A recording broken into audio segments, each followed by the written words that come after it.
Next one, Vishnu కుండెన్ల కాలంలో గట్టికలు అంటే అర్థం ఏంది అన్నాడు. ఇది చాలాసార్లు వచ్చింది.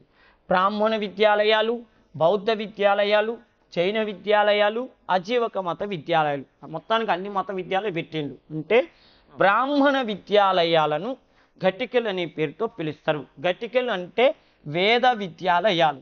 వేదాలు ఎవరు నేర్పుతారు? బ్రాహ్మణులు నేర్పుతారు. అందుకని వేద విద్యాలయాలు అంటారు. విష్ణు కుండెల కాలంలో అతిపెద్ద ఘటిక ఏదంటే కీసర ఘటిక అంటారు. ఈ కీసర ఘటికని ఇంద్ర భట్టారక వర్మ అనే వ్యక్తి ఘటికల నిర్మాణం ప్రారంభించాడు. ఇంద్ర భట్టారక వర్మ ఘటికల నిర్మాణం ప్రారంభించాడు. ఘటికల గురించి తెలియజేసే వేదం ఏదంటే సోమవేదం. ఈ సోమవేదం ఎవరు రాశారంటే ఉద్దంకుడు అనేటటువంటి వ్యక్తి సోమవేదం రాశాడు.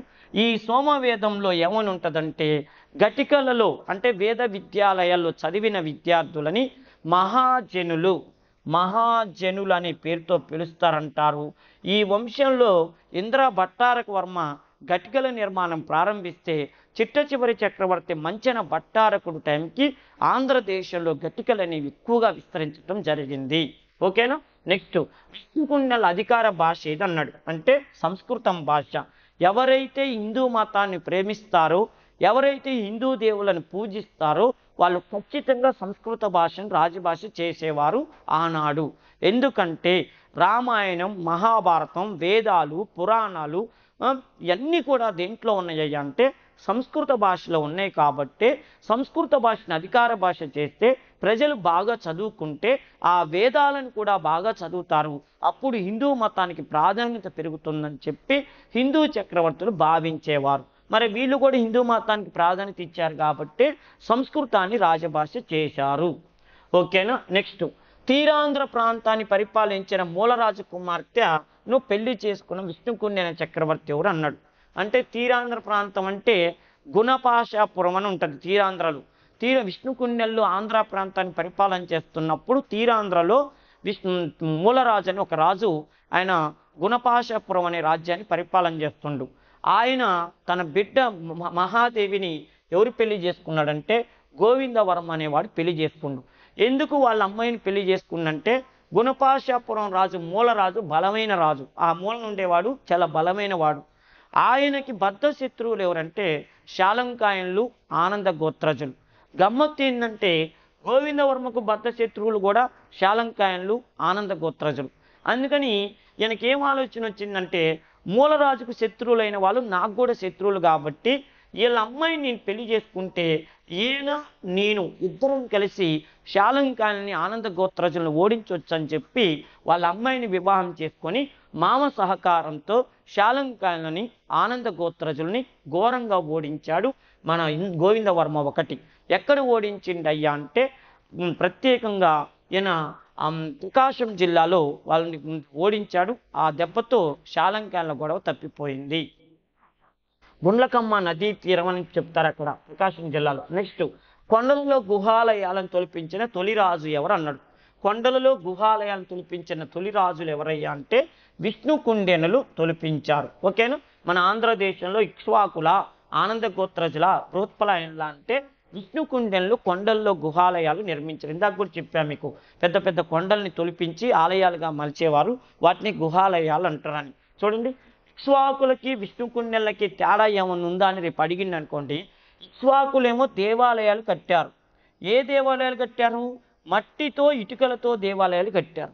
వీళ్ళు మట్టి ఇటుకలతో కట్టిన పర్మనెంట్గా ఉండవని చెప్పి వీళ్ళు రాతి కట్టడాలు, గుహాలయాలు కట్టించారు. చూడు, ఆంధ్రదేశంలో ఫస్ట్ దేవాలయం కట్టించింది, దక్షిణ భారతదేశంలో ఫస్ట్ దేవాలయం కట్టించిందంటే ఇక్ష్వాకులు. దక్షిణ భారతదేశంలో కాదు, ఆంధ్రదేశంలో ఫస్ట్ గుహాలయాలు కట్టించిందంటే విష్ణు కుండెన్లు. పల్లవుల నుంచి ఇన్స్పిరేషన్ తీసుకుంది ఎవరయ్యా అంటే విష్ణు కుండెన్లు. నెక్స్ట్, అమరావతిలోని బౌద్ధ స్తూపం ఎవరి కాలంలో హిందువుల ఆధీనంలోకి వచ్చింది అన్నాడు. అంటే మాధవవర్మ రెండు. అర్థమైనా? చూడండి, నేను ఫస్ట్ నుంచి మొత్తుకుంటాను. హిందూ అంటే మాధవవర్మ పెట్టండి. అమరావతి విషయం ఏంటంటే ఈ రెండవ మాధవవర్మ విష్ణు కుండెన రాజుగా ఉన్న రోజుల్లో అమరావతి విషయం పైన హిందువులకను బ్రాహ్మణులకి, బౌద్ధ మతస్థులకి మధ్య గొడవైంది. హిందువులకంటే బ్రాహ్మణులకి, బౌద్ధ మతస్థులకి గొడవైంది. బౌద్ధ మతస్థులు ఏమంటారంటే అమరావతి స్తూపం అనేది అమరావతిలో ఉంది కాబట్టి అది మాది. అమరావతిలో బౌద్ధ మతం వాళ్ళ కార్యక్రమాలే జరగాలి, హిందూ మత కార్యక్రమాలు జరగొద్దని బౌద్ధ మతస్థులు చెప్తున్నారు. హిందువులు ఏమని చెప్తున్నారంటే, అంటే బ్రాహ్మణులు ఏమని చెప్తున్నారంటే, మా బ్రాహ్మణ మతానికి చెందింది అమరావతి. ఎందుకంటే అమరేంద్రుడు అంటే ఎవరు? ఇంద్రుడు. ఇంద్రుడు రాజధానిగా చేసుకొని పరిపాలన చేశాడు కాబట్టి అమరావతి మాదని చెప్తున్నారు బ్రాహ్మణులు, అంటే హిందూ మతం వాళ్ళు. ఇది గొడవ కూడా చిలికి చిలికి గాలివాన అయ్యేటట్టు ఉంది.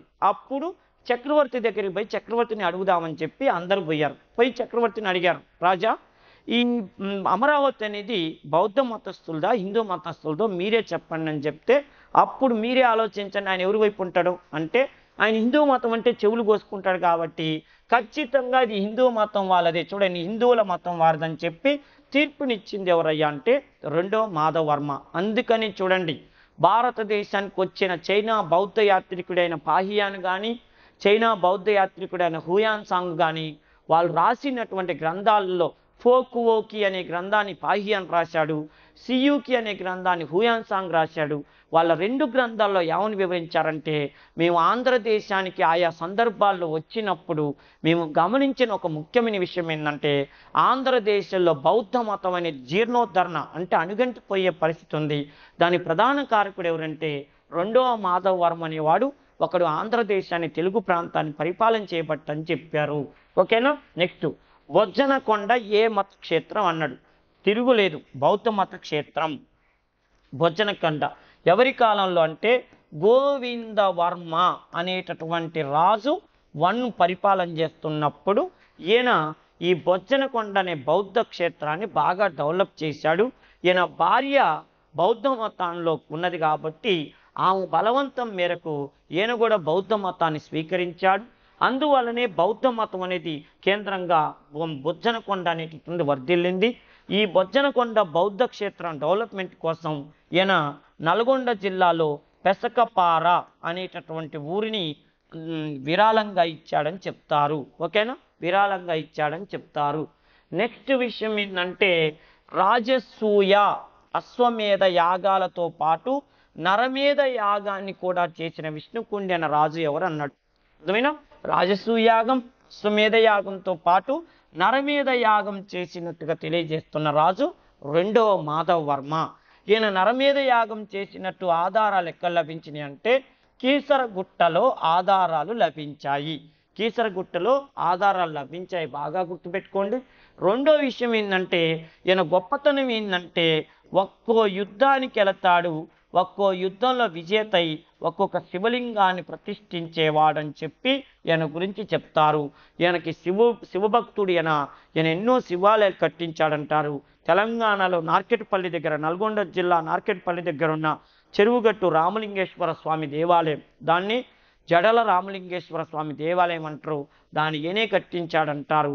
అదేవిధంగా కీసరగుట్ట పైన ఉన్న మల్లికార్జున స్వామి దేవాలయం వెనకాలను అభివృద్ధి చెందిందంటారు. నల్గొండ జిల్లా దగ్గర మిర్యాలగూడెంలో ఉన్న వాడపల్లి క్షేత్రంలో ఉన్న పుణ్యక్షేత్ర దేవాలయాన్ని కూడా ఈయనే కట్టించారంటారు. మొత్తానికి ఉండవల్లిలో ఉన్నటువంటి పూర్ణకుంభాన్ని కూడా ఈయనే ప్రతిష్ఠించాడంటారు. మొత్తానికి హిందూ మతానికి సంబంధించిన పూర్తి డెవలప్మెంట్ ఈయన కాలంలో జరిగిందని చెప్పవచ్చు. అంతేకాదు, మహబూబ్ నగర్ జిల్లాలో ఆమ్రాబాద్ ఉంటుంది, మన ఆ తెలుగు ప్రాంతంలో మొట్టమొదటి ఏకదంతుని విగ్రహాన్ని ప్రతిష్ఠించింది కూడా మాధవవర్మే. అది ఎక్కడుందంటే మహబూబ్ నగర్ జిల్లాలో ఆమ్రాబాద్ దగ్గర ఉంటుంది. అక్కడ ఆంధ్రదేశంలో లేదా తెలుగు ప్రాంతంలో లేదా తెలంగాణలో మొట్టమొదటి ఏకదంత విగ్రహాన్ని ప్రతిష్ఠించాడు మాధవవర్మ రెండు. అక్కడే ఉమామహేశ్వర అనే ఊరు ఉంటుంది. ఆ ఉమామహేశ్వరాన్ని శ్రీశైలంకి ఉత్తర ద్వార దర్శనంగా చెప్తారు. అర్థమైన తెలంగాణలో ఉన్నటువంటి ఉమామహేశ్వరం అనే ఊరిని ఏమంటారంటే శ్రీశైలానికి ఉత్తర ద్వార దర్శనంగా చెప్తారు. ఆ ఏరియాలని కూడా ఈయనే డెవలప్ చేశాడంటారు.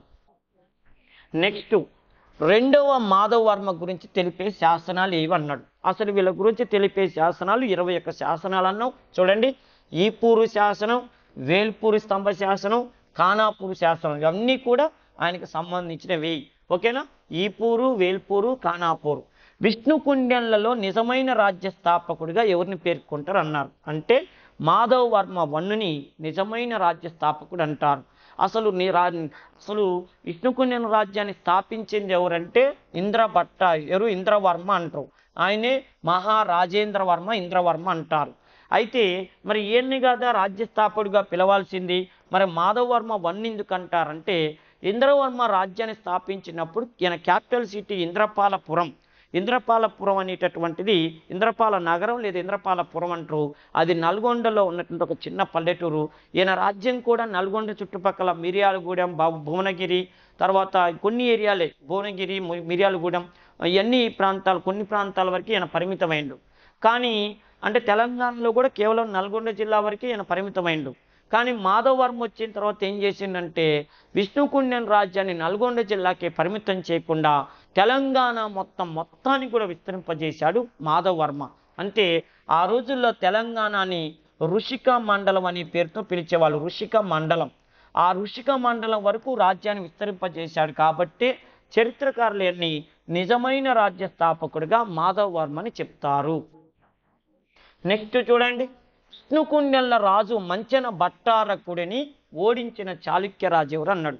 మంచెన భట్టారకుడు last ruler of Vishnukundina dynasty, Vishnukundina వంశంలో చిట్ట చివరి రాజు. ఈయన్ని ఓడించిన చక్రవర్తి రెండో పులకేశి. ఈయన ఎవరు? బాదామి చాళుక్య చక్రవర్తి. ఈయన్ని ఓడించాడు మంచెన భట్టారకుడిని. ఎప్పుడు అయ్యా అంటే 618వ సంవత్సరంలో కూనారు యుద్ధం, దాన్నే కొల్లేరు యుద్ధం అనే పేరుతో పిలుస్తారు. ఆ యుద్ధంలో మంచెన భట్టారకుని రెండో పులకేసి ఓడించి తన తమ్ముడైనటువంటి కుబ్జ విష్ణువర్ధనుడు, ఓకేనా, రెండో పులకేసి తన తమ్ముడైనటువంటి కుబ్జ విష్ణువర్ధనుని ఈ విష్ణుకుండెల రాజ్యానికి తన సామంతుడిగా నియమించడం జరిగింది. ఆ కుబ్జ విష్ణువర్ధనుడే తర్వాత కాలంలో 624వ సంవత్సరంలో తన అన్న అధికారాన్ని పక్కన పెట్టి ఆయనే స్వతంత్ర పరిపాలన చేసుకున్నాడు కాబట్టి ఆయన తన రాజ్యానికి వేంగి చాళుక్య రాజ్యం అని లేదా తూర్పు చాళుక్య రాజ్యం అని పేరు పెట్టుకున్నాడు. అంటే మొత్తానికి ఇక్కడ గుర్తుపెట్టుకోవాల్సిన విషయం ఏంటంటే విష్ణుకుండిన రాజ్యాన్ని తీసేసినటువంటి వాడు రెండో పులకేసి, తూర్పు చాళుక్య రాజ్యాన్ని స్థాపించిన వాడు రెండో పులకేసి తమ్ముడైనటువంటి కుబ్జ విష్ణువర్ధనుడు. ప్రత్యేకంగా గుర్తుపెట్టుకోండి. నెక్స్ట్, విష్ణుకుండెలకు సమకాలీనులైన రాజవంశం కానిదేది అన్నాడు. కానిది ఈ క్రింది వాటిలో విష్ణుకుండిన రాజవంశం కానిదేది అన్నాడు. అంటే ఆనంద గోత్రక, పల్లవ, శాలంకాయన్లు, కాకతీయ అన్నాడు. అంటే విష్ణుకుండిన కాలానికి సంబంధం లేనిది ఏంటంటే కాకతీయ సామ్రాజ్యం. కాకతీయ రాజ్యం ఎప్పుడో 1000 సంవత్సరంలో వచ్చింది. విష్ణుకుండినది 358లో నుంచి 618 వరకు ఉంది. అంటే చూడు, మధ్యలో 700 సంవత్సరాల గ్యాప్ ఉంది. అందుకని చూడండి, విష్ణుకుండెలకి సమకాలీన కానిది ఏదయ్యా అంటే కాకతీయ రాజ్యం అనేది సమకాలీన రాజ్యం కాదు. ఆనంద గోత్రజులు ఈ కాలమే, శాలంకాయలు ఈ కాలమే, పల్లవులు కూడా ఈ కాలానికి చెందినవారు. అందుకనే చూడు, విష్ణుకుండెలకని ఈ ఆనంద గోత్రాలకి, శాలంకాయలకి, పల్లవులకి ఇన్స్టాల్మెంట్లో యుద్ధాలు జరిగినాయి. నెక్స్ట్, విష్ణుకుండెల రాజ్య స్థాపకుడు ఎవరు అన్నాడు. మళ్ళీ చివరికి వచ్చేసరికి రాజ్య స్థాపకుడు ఎవరంటే చూడండి, ప్రత్యేకంగా ఇంద్రవర్మ వన్ను. ఓకే, ఇంద్రవర్మ వన్ అనేటటువంటి వ్యక్తి రాజ్య స్థాపకుడిగా చెప్తారు. ఇంద్రవర్మ వన్ను ఎన్ని మహారాజేంద్రవర్మ అని చెప్పి పిలుస్తారు. ఓకేనా. మొదటి మాధవవర్మ నిజమైన రాజ్య స్థాపకుడు అంటారు. అసలు అపరాజిత వర్మ విష్ణుకుండిన రాజే కాదైన పల్లవ చక్రవర్తి. విష్ణువర్మ అనే చక్రవర్తి లేడు. ఇంద్రవర్మ ఈ రాజవంశంలో మొట్టమొదటి పరిపాలకుడు. తర్వాత వచ్చిన వాడు మొదటి మాధవవర్మ. మొదటి మాధవవర్మని నిజమైన రాజ్య స్థాపకుడు అంటారు. చూడండి, ఇక్కడ కన్ఫ్యూజ్ వద్దు. అసలైన ఏనమో రాజ్య స్థాపకుడు, విష్ణుకుండిన రాజ్య స్థాపకుడు ఇంద్రవర్మ. ఈ విష్ణుకుండిన రాజ్యంలో నిజమైన రాజ్య స్థాపకుడు అంటే మొదటి మాధవవర్మ. విష్ణుకుండినలో గొప్ప చక్రవర్తి ఎవరయ్యా అంటే రెండవ మాధవవర్మ. విష్ణుకుండినలో చివరి చక్రవర్తి ఎవరయ్యా అంటే మంచెన భట్టారకుడు అనేవాడు ఈయన చివరివాడు. ఇప్పుడు చూడండి, మొదటి గొప్పవాడు, అసలు గొప్పవాడు, ఓకేనా, చివరివాడు అట్లానే అనొచ్చు. లేదా స్థాపకుడు, నిజమైన స్థాపకుడు, గొప్పవాడు రెండవ మాధవవర్మ, చివరివాడు మంచెన భట్టారకుడు. మరి బౌద్ధ మతాన్ని స్వీకరించిన ఒకే ఒక్క విష్ణుకుండిన రాజు ఎవరు అంటే గోవిందవర్మ. గోవిందవర్మ అనేవాడు ఒకటి. ఈయన్న ప్రాథమిక సమాచారం, ఇదన్నా గుర్తుపెట్టుకోండి. బౌద్ధ మతాన్ని స్వీకరించిన మొట్టమొదటి వాడన్నా చిట్ట చివరి వాడన్నా గోవిందవర్మ వన్. ఫస్ట్ చక్రవర్తి, నిజమైన స్థాపకుడు, గొప్పవాడు రెండవ మాధవర్మ, చివరివాడు మంచెన భట్టారకుడు. ఓకేనా? విష్ణుకుండిన రాజ్యాన్ని తీసేసి వచ్చిన రాజవంశం అంటే ఏమని చెప్తారు అంటే తూర్పు చాళుక్యులు లేదా వేంగి చాళుక్యులు అనే పేరుతో పిలుస్తారు. అదేంది చాళుక్య రాజవంశం అనేది ఎట్టొచ్చింది అయ్యా అంటే ఒక చిన్న విషయం చూడండి.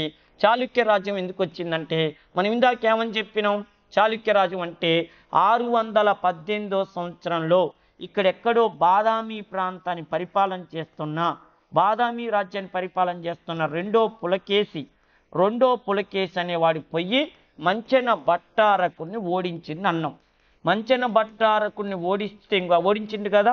మంచెన భట్టారకుడు బిలాంగ్స్ టు విష్ణుకుండిన డైనాసిటీ. ఈయన్ని తీసేసిండు.